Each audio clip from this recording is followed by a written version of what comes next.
আসসালামু আলাইকুম প্রিয় দর্শক, অন্য মঞ্চের আলাপচারিতায় আপনাদের সকলকে আমন্ত্রণ জানাচ্ছি।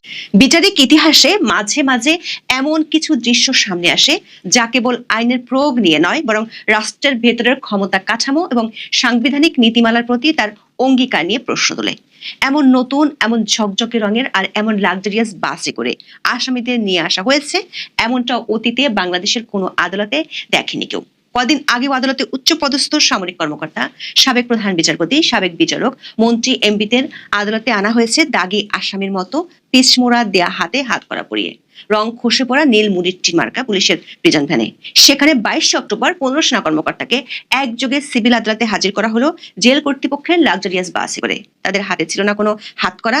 সরকার ও সেনাবাহিনীর মধ্যকার আলোচনা অনুযায়ী আদালতে হাজিরা দেওয়ার পর এই 15 সেনা কর্মকর্তাকে পাঠিয়ে দেওয়া হয়েছে সেনা সদরের ভেতরে থাকা বিশেষ কারাগারে। এর অর্থ হলো বিচার শেষ না হওয়া পর্যন্ত তারা সেনা হেফাজতেই থাকবেন। অথচ ওয়ারেন্ট অফ প্রেসিডেন্স অনুযায়ী রাষ্ট্রীয় গুরুত্বপূর্ণ পদে থাকা অনেক ব্যক্তিকে সাধারণ কারাগারে রাখা হয়েছে। ফলে প্রশ্ন উঠেছে, বাংলাদেশের সংবিধানকে আটককৃত নাগরিকদের পদমর্যাদা, অতীত প্রভাব বা মামলার গুরুত্বের ভিত্তিতে ভিন্ন ভিন্ন আচরণ করার অনুমতি দেয়? এই আপাত বৈষম্য কি আইনের চোখে সকলের সমান এবং বিচারিক প্রক্রিয়ায় ব্যক্তির মর্যাদার মৌলিক অধিকারের লঙ্ঘন নয়? আইনজীবী বিশেষজ্ঞদের আশঙ্কা, আইনের প্রয়োগের ক্ষেত্রে দ্বৈত আচরণের এমন গুরুতর অভিযোগগুলো ভবিষ্যতে ন্যায় বিচারের পথকে কঠিন করে দিতে পারে। বিস্তারিত জানতে চলুন যাওয়া যাক বিশ্লেষণে। গতকালের ভিডিওতে আমরা বলেছিলাম, গুমসহ মানবতা বিরোধী অপরাধের 3টি মামলায় সেনা হেফাজতে থাকা বাংলাদেশ সেনাবাহিনীর 15 জন সেনা কর্মকর্তাকে 22 অক্টোবর আদালতে হাজির করা হবে। সকাল 7:15টায় তাদের আন্তর্জাতিক অপরাধ ট্রাইব্যুনালে হাজির করা হয়। একটি বিশেষ প্রিজন বাসে করে তাদের আদালতে নিয়ে আসা হয়। ডেইলি স্টার একটি ভিডিও কন্টেন্টে বলা হয়েছে, যে ধরনের প্রিজন ভ্যানে আসামিদের আদালতে নেওয়া হয় তার থেকে 15 জন সেনা কর্মকর্তাকে বহনকারী প্রিজন ভ্যানটি একটু আলাদাই বটে। প্রিজন ভ্যানটির গায়ে লেখা ছিল Bangladesh jail. Daily star report অনুযায়ী এই প্রিজন ভ্যানটির বিশেষত্ব হলো এই প্রিজন ভ্যানটি শীততাপ নিয়ন্ত্রিত। এটিতে 3টি আলাদা কেবিন আছে। 3টি কেবিনে 12 থেকে 15 জন বসতে পারেন। এই প্রিজন ভ্যানে আছে সিসিটিভি ক্যামেরা। দর্শক, গত বছরের 5ই আগস্টের পর থেকে সাবেক অনেক বিশিষ্টজন গ্রেপ্তার হয়েছেন, কিন্তু তাদের কারো ক্ষেত্রে এমন প্রিজন ভ্যান ব্যবহার করতে দেখা যায়নি। তাদেরকে পুলিশের সেই নীল রঙের প্রিজন ভ্যানই আনা নেওয়া করা হয়েছে।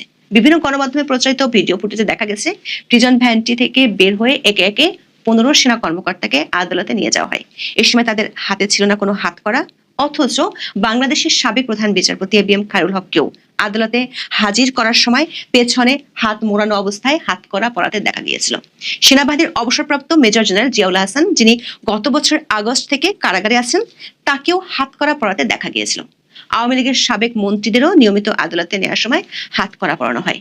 প্রশ্ন উঠেছে, ওয়ারেন্ট অফ প্রেসিডেন্স অনুযায়ী বিচারপতি খায়রুল হক কিংবা মন্ত্রীরা উচ্চ পদমর্যাদার হওয়া সত্ত্বেও তাদেরকে যেখানে পিচ মোড়া দিয়ে হাত করা পরানো হয়েছিল, সেখানে 15 জন সেনা কর্মকর্তার ক্ষেত্রে ভিন্ন আচরণ কেন? এমনকি অবসরপ্রাপ্ত মেজর জেনারেল জিয়াউল হাসান সামরিক বাহিনীর কর্মকর্তাই ছিলেন এবং অভিযোগের প্রতিক্রিয়াতে মিল থাকা সত্ত্বেও রাষ্ট্রের আচরণে বৈপরীত্য কেন? সাংবিধানিক অধিকারের ক্ষেত্রে দ্বৈত আচরণের প্রশ্ন উঠেছে একেবারে দেশের সর্বোচ্চ একটি আদালতের সামনে ঘটে যাওয়া ঘটনা নিয়ে। এমন প্রশ্নের মধ্যে আদালতে হাজিরের পর আদালত এই 15 সেনা কর্মকর্তাকে কারাগারে পাঠানোর নির্দেশ দিয়েছেন। আদালত পাড়ায় একটি আইনি প্রশ্ন ছিল, এই 15 সেনা কর্মকর্তাকে আত্মসমর্পণ করেছেন নাকি তারা গ্রেপ্তার হয়েছেন? আইসিটিতে আসামি পক্ষের আইনজীবী ছিলেন ব্যারিস্টার এম সরার হোসেন। তিনি দাবি করেছেন আইনের প্রতি শ্রদ্ধাশীল হয়ে এই সেনা কর্মকর্তারা আত্মসমর্পণ করেছেন, তবে পদ্ধতিগত কারণে তাদের গ্রেপ্তার করার কথা বলা হয়েছে। অবশ্য আইনজীবীরা বলছেন, যেহেতু ব্যক্তিগত গাড়িতে নয়, বাংলাদেশ জেল কর্তৃপক্ষের প্রিজন ভ্যানে করে তাদের আদালতে নিয়ে আসা হয়েছে। আটক বা গ্রেপ্তার দেখানো ছাড়া কারাগারের প্রিজন ভ্যানে এমনি এমনি কারো ওঠার সুযোগ নেই। 15 সেনা কর্মকর্তার আইনজীবী সাংবাদিকদের জানান, তারা আদালতের কাছে 3টি আবেদন করেছেন। আবেদনগুলো পরবর্তী ডেটে শুনানি হবে। এর মধ্যে একটিতে জামিনের আবেদন করা হয়েছে, আরেকটি হলো প্রিভিলেজ অফ কমিউনিকেশনের আবেদন। এর অর্থ হলো রক্তের সম্পর্ক আছে এমন আত্মীয় ও আইনজীবীদের নিয়ম অনুযায়ী দেখা করার সুবিধা। আর তৃতীয় আবেদনটি হলো অভিযুক্তদের সাবজেলে রাখার আবেদন। দর্শক, সাবজেলে রাখার সিদ্ধান্তটি সরকার বা জেল কর্তৃপক্ষ নেয়। অতিরিক্ত কারা মহাপরিদর্শক মোহাম্মদ জাহাঙ্গীর কবির দৈনিক প্রথম আলোকে বলেছেন, 15 সেনা সদস্যকে ঢাকা সেনানিবাসের যে সাবজেলে রাখা হয়েছে, সেখানে এরই মধ্যে প্রয়োজনীয় জনবল নিয়োগ দেওয়া হয়েছে। দর্শক, গত 12ই অক্টোবর ঢাকা সেনানিবাসের একটি ভবনকে সাময়িকভাবে কারাগার ঘোষণা করে স্বরাষ্ট্র মন্ত্রণালয় প্রজ্ঞাপন জারি করে। আদালত থেকে গ্রেপ্তারি পরোয়ানা জারির পর সেনা সদরে এমইএস বিল্ডিং নাম্বার 54 ভবনকে সাময়িক কারাগার ঘোষণার জন্য সেনাবাহিনীর পক্ষ থেকে স্বরাষ্ট্র মন্ত্রণালয়কে অনুরোধ জানানো হয়। সেই অনুরোধের পরিপ্রেক্ষিতে স্বরাষ্ট্র মন্ত্রণালয় থেকে প্রজ্ঞাপন জারি করে ওই ভবনকে সাময়িক কারাগার ঘোষণা করা হয়। সামাজিক মাধ্যমে অনেকেই এই সাবজেলে রাখার বিষয়টি নিয়ে সমালোচনা করেছেন। এমনকি আইনজীবীরাও প্রশ্ন তুলেছেন, এর মাধ্যমে রাষ্ট্র ও সরকারের দ্বৈত আচরণ প্রকাশ পেল। বিশেষ করে সাবেক প্রধান বিচারপতি, মন্ত্রী, এমপি, অবসরপ্রাপ্ত মেজর জেনারেল জিয়াউল হাসান, নৌবাহিনীর সাবেক রিয়ার অ্যাডমিরাল সোহেল, এমন কারোর জন্যই সরকার সাবজেল করেনি। তাহলে পদমর্যাদার দিক থেকে অনেক পেছনে থাকা সত্ত্বেও কর্মকর্তাদের কেন সাবজেল দেয়া হলো? সেনা সূত্রগুলো বলছে, বিষয়টি নিয়ে সরকারের সাথে সেনাবাহিনীর উচ্চ পর্যায়ের একাধিক বৈঠক হয়েছে।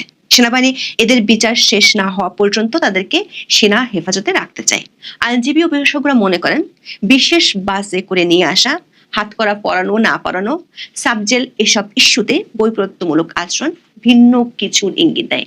যখন দুই কর্মকর্তাই উচ্চ পদস্থ এবং তাদের বিরুদ্ধে গুরুতর অভিযোগ রয়েছে, তখন যৌক্তিকভাবে তাদের প্রতি অভিন্ন নিরাপত্তা প্রোটোকল বা উচ্চ ঝুঁকি ব্যবস্থাপনা থাকার কথা। কিন্তু একজনকে হাতকড়া পরানো হবে, অন্যজনকে বিশেষ সুবিধা যেমন এসি ভ্যান, সাবজেল দেওয়া হয়, তখন এই প্রোটোকলগুলো নিছক নিরাপত্তা ঝুঁকি বা আইনি ভিত্তি অনুসরণ করে ব্যবহৃত হয়নি, বরং রাষ্ট্রীয় ক্ষমতা কাঠামোর ভেতরে বার্তা দেওয়ার জন্য বা রাজনৈতিক বা প্রশাসনিক উদ্দেশ্য হাসিলের জন্য উদ্দেশ্যমূলকভাবে ব্যবহৃত হয়েছে।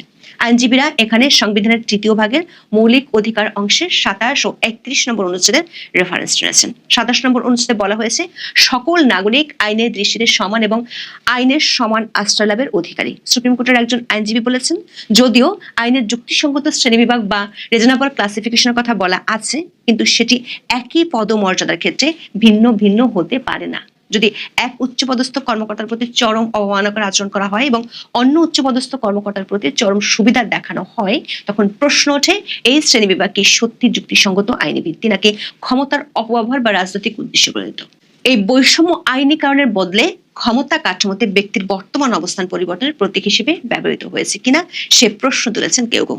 দর্শক, সরকার ও প্রশাসনের এমন দ্বৈত আচরণের মধ্যে আরো একটি গুরুতর অভিযোগ করেছেন কেউ কেউ। Human rights activist Khandakar Rakib এক ফেসবুক পোস্টে লিখেছেন, গুম কমিশনের রিপোর্টে যাদের অভিযুক্ত করা হয়েছে তাদের মধ্যে যাদের সেনা হেফাজতে নেওয়া হয়েছে তাদের একটি অংশ ব্যক্তিগতভাবে নতুন করে কাউকে গুম করেনি বা বিচার বহির্ভূত হত্যার সঙ্গে যুক্ত ছিল না।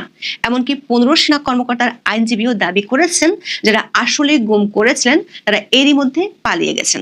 যে 15 সেনা কর্মকর্তাকে হেফাজতে নেওয়া হয়েছে তাদের মধ্যে কেউ কেউ যদি পরে নির্দোষ প্রমাণিত হন, তখন সেটি নিয়ে আরেকটি আইনগত জটিলতা দেখা দিতে পারে। কারণ আইসিটি অ্যাক্ট সংশোধন করে ইতিমধ্যে তাদের বিরুদ্ধে চাকরিচ্যুতির মতো গুরুতর শাস্তিমূলক ব্যবস্থা নেওয়া হয়েছে।